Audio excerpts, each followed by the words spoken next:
Hi friends, హడావుడి మీకు తెలుసు కదా.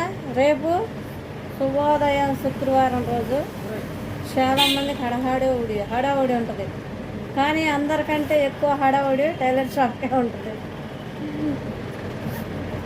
నాకైతే ఊపిరి అన్నట్టుంది. ఇవాళ రేపు నిన్నటి నుంచి మొదలైంది. ఆవేశం కాడి నుంచి వస్తుంది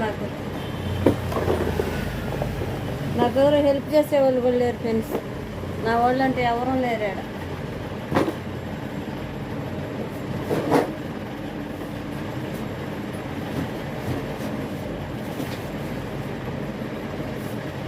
హాయ్ ఫ్రెండ్స్, మీరందరూ శుక్రవారానికి బట్టలు కుట్టుకున్నారా? కొత్త చీరలు కొనుక్కున్నారా? వరలక్ష్మి పూజకి గాజుల షాప్ అయితే చాలా బిజీగా ఉంది. కానీ నా చీరలు 3 వంతులు అయిపోయినాయి. 1 వంతు ఉంది. ఆ వంతు కూడా శుక్రవారం రోజు దేవుడు కృప చూపి అయిపోవాలని మనస్ఫూర్తిగా నేను వేడుకుంటున్నాను. మీరు కూడా వేడుకోండి. నచ్చిన వాళ్ళు ఉంటే లైక్ చేయండి.